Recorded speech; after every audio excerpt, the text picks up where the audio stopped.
نبی پاک صلی اللہ علیہ وسلم نے اللہ سے فاقہ مانگ کے لیا ہے، یا اللہ ایک وقت روٹی دے، ایک وقت کا فاقہ دے، مانگ کے لیا ہے نبی پاک نے، مانگ کے۔ حضرت ابو ہریرہ فرماتے ہیں مجھے بھوک لگی، میں حضرت عمر کے پاس گیا، ان سے مسئلہ پوچھا۔ ان کا رواج تھا جب میں مسئلہ پوچھتا تو پہلے روٹی کھلاتے۔ تو نبی پاک صلی اللہ علیہ وسلم کے صحابی حضرت ابو ہریرہ رضی اللہ تعالیٰ عنہ فرماتے ہیں میں نے حضرت عمر سے مسئلہ پوچھا، میں نے کہا حضور مسئلہ بتائیں، تو کہتے پہلے ان کی عادت تھی جب میں مسئلہ پوچھتا تو روٹی بھی کھلاتے، آج انہوں نے مسئلہ ہی بتایا ہے، روٹی کوئی نہیں کھلائی۔ تو مجھے کہنے لگے ابو ہریرہ تو سوچتا ہوگا روٹی نہیں اس نے پوچھی، تو نے کب سے کھانا نہیں کھایا؟ میں نے کہا آج صبح سے۔ تو جناب عمر کہنے لگے میں نے کل صبح سے نہیں کھایا، چل ابو بکر صدیق کے گھر مسئلہ پوچھتے ہیں۔ کہتے جناب صدیق اکبر کے دروازے پہ گئے، جا کر کے ان سے مسئلہ پوچھا۔ ان کی بھی عادت تھی جب کوئی مسئلہ پوچھنے جاتے تو دسترخوان بچھا لیتے، کہتے آؤ روٹی بھی کھلاتا ہوں مسئلے بھی بتاتا ہوں۔ کہتے ہیں گئے تو انہوں نے بھی مسئلہ بتایا، روٹی کوئی نہ پوچھی۔ تو کہنے لگے عمر ابو ہریرہ تم لوگوں نے کل پرسوں سے نہیں نہ کھایا ہوگا۔ اور ابو بکر کو 4 دن گزر گئے ہیں، تھوڑا سا دودھ ملا ہے یا کھجور ملی ہے، روٹی کوئی نہیں ملی، چلو در رسول پہ چلتے، آؤ حضور کی بارگاہ۔ کہتے ہیں نبی پاک کی بارگاہ میں آئے، حضور نے چہرے دیکھے، کریم سے مسئلہ نہیں پوچھنا پڑا۔ میرے مصطفیٰ کریم نے فرمایا بھوک لگی ہوئی ہے تم تینوں کو، 3-4 دن ہو گئے؟ اللہ کے رسول نے فرمایا مجھے پورا ہفتہ ہو گیا ہے۔ سبب کچھ اور ہے جس کو تو خود سمجھتا ہے، زوال بندہ مومن کا بے زری سے نہیں۔ فرمایا حضور نے 3 دن بیت گئے، چلو۔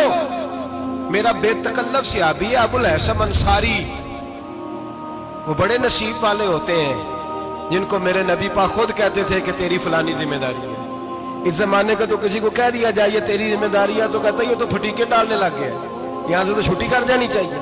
خوش ہوتے تھے صحابہ کہ ہماری ذمہ داری لگی۔ کہتے ہیں حضرت ابو الحسن انصاری کے گھر گئے، نبی پاک نے فرمایا بھوک بڑی لگی ہے کھانا لا۔ کہتے ہیں حضور نے اسے کہا تو اس آدمی کو تو وجد ہی ہو گیا، اس نے کہا میرے اتنے نصیب کہ حضور کا یہ کھانا کھلا۔ آؤ دیکھو دنیا والوں، آج جو سب سے زیادہ عزت والا ہے وہ میرا مہمان بنا ہوا ہے۔ فرماتے ہیں وہ دوڑے گئے، بکری اٹھائی، ذبح کی، بیوی کو کہنے لگے روٹی تیار کر، ادھر کھجوریں توڑی، انگور توڑے، کہنے لگے حضور آپ جب تک تناول کریں تب تک کھانا پک جاتا ہے۔ حضرت عمر کہتے ہیں روٹی پک کے آئی، بڑا پیارا گوشت، بڑا اچھا سالن، بڑا خوبصورت خلوص والا کھانا۔ فرماتے ہیں میں نے بڑا ہی کھایا۔ نبی پاک نے نہ ایک روٹی لی اور چھوٹی چپاتی، تھوڑا تھوڑا سالن کونوں سے، اور جب نبی پاک نے کھا لیا تو حضور کی آنکھوں میں آنسو آئے۔ حضرت عمر کہنے لگے حضور روئے کیوں؟ نبی پاک نے فرمایا سوچتا ہوں 7 دن کے فاقے کے بعد کھایا ہے، پر ڈرتا ہوں رب اس کا حساب پوچھے گا تو جواب کیسے دینا ہے، اس کا حساب بھی تو دینا ہے نا جو کھایا ہے۔ تو حضرت عمر فاروق کے ہاتھ میں کچھ چیز تھی، زور سے زمین پہ ماری، کا محبوبہ 7 دن کے بعد بھی روٹی کھائے تو حساب دینا ہے؟